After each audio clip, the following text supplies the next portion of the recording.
Students of CBSE board for the new session 2025। बेटा जैसे कि आप सब जानते हो कि सेशन स्टार्ट हो चुका है, आपका जो एक महीना है अप्रैल निकल गया, बट बहुत से स्टूडेंट अभी भी सीरियस नहीं हुए हैं। अब एकेडमिक कैलेंडर तो आउट है, सिलेबस रिलीज हो चुका है, अभी बोर्ड में ये भी क्लियर नहीं है कि एग्जाम एक होगा या दो होगा। चांसेस बन रहे कि एनुअल तो एक होगा ही होगा, बट मे बी कि नवंबर सब के आसपास दूसरा एग्जाम भी हो जाए।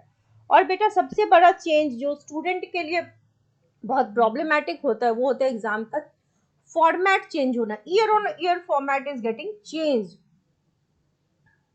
अब देखो 9th-10th वालों का जो फॉर्मेट है वो एज इट इज रह गया, जैसे लास्ट ईयर था वैसे इसी साल रह गया। कॉम्पिटेंसी बेस्ड 50%, अभी भी 50%, एमसीक्यू 20%, 20%, और आपका जो शॉर्ट आंसर था वो 30% तो 30%।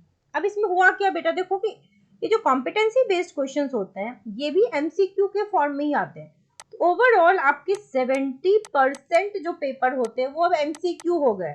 ये डेंजरस क्यों है? क्योंकि एमसीक्यू के क्वेश्चन या तो आपके सही होंगे या गलत होंगे। तो सीबीएसई का जो फॉर्मेट है जिसमें वो स्टेप मार्क्स देती है, अटेम्प्ट के नंबर देती है, ऐसे क्वेश्चंस पे आपको नहीं मिल सकते।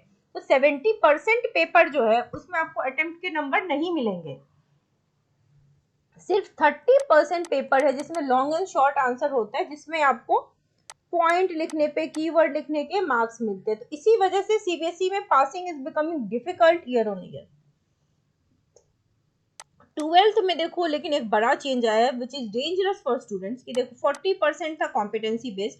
कॉम्पिटेंसी बेस्ड क्वेश्चन बड़े ही डिफिकल्ट किस्म के क्वेश्चन होते हैं जहां पे आपको कॉन्सेप्ट की क्लैरिटी चाहिए, केस बेस्ड स्टडी। अब मान लो आपको कॉन्सेप्ट ही क्लियर नहीं है तो आपने कभी कभार होता है हम डेफिनेशन रट के लिख सकते हैं, लेकिन अगर हमें समझ नहीं आया ना तो उस पर अप्लाइड क्वेश्चन हम कैसे सॉल्व करें।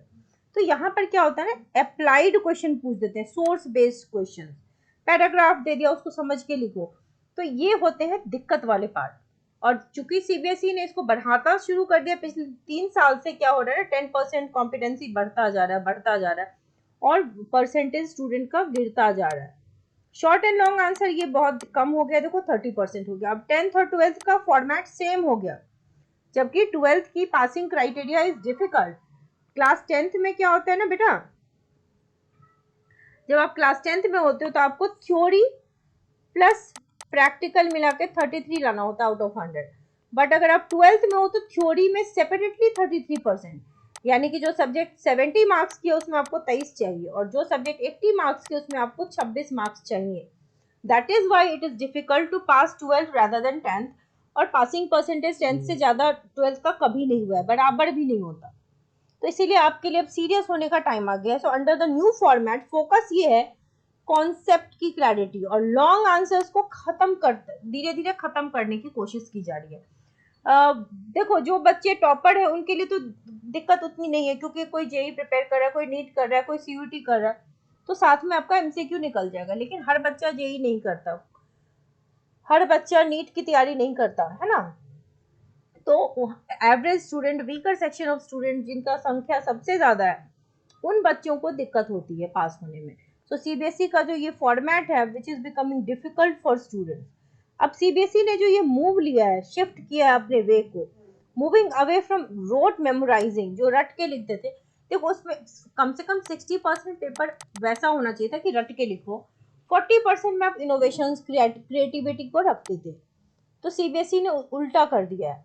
अब द बोर्ड जो है न्यू एजुकेशन पॉलिसी के हिसाब से मल्टीपल स्टेप्स लेने जा रही है कॉम्पिटेंसी बेस्ड प्रोग्राम को एनकरेज करने के लिए, which is a good thing. लेकिन उसमें फिर ये होता है ना कि फिर आप एग्जाम में मार्क्स मत रखो, मार्क्स रखते हैं, पासिंग क्राइटेरिया रख देते हैं, तो फिर बच्चों को फिर मार्क्स लाने का टेंशन होता है। तो प्रॉब्लम ये है कि कॉम्पिटेंसी बेस्ड क्वेश्चंस बढ़ गए हैं, तो आप सबको बहुत सिंसियरली पढ़ने की जरूरत है, बहुत सिंसियरली पढ़ने की जरूरत है। अब अवेयर हो जाओ, अवेकन हो जाओ। अगर अब भी अगर आप नहीं जगे तो फिर टाइम वेस्ट होगा। ठीक है, रिजल्ट जो जैसे कि 10th वाले अब 11th में गए तो पढ़ना शुरू कर दो बेटा, और जो 11th वाले उनको तो किसी रिजल्ट का वेट ही नहीं है। तो आप सिंसियरली अपने टाइम को बिल्कुल ना खराब करते हुए पढ़ाई शुरू कर दीजिए, ताकि आप, अगर दो दो एग्जाम हुए तो नवंबर में आपका एक एग्जाम हो जाएगा। ठीक है, हो सकता है मल्टीपल बोर्ड पैटर्न इस बार आने के चांसेस पूरे पूरे हैं, तो नवंबर से पहले आपको पूरी तरीके से तैयार हो जाना है। सो पढ़ाई करते रहिए, स्टे पॉजिटिव, स्टे हैप्पी। और अगर चैनल को सब्सक्राइब नहीं किया तो सब्सक्राइब कर दो, क्योंकि सारे अपडेट्स एंड कंटेंट्स आपको टाइम पे मिलेंगे। Wish you all the very best.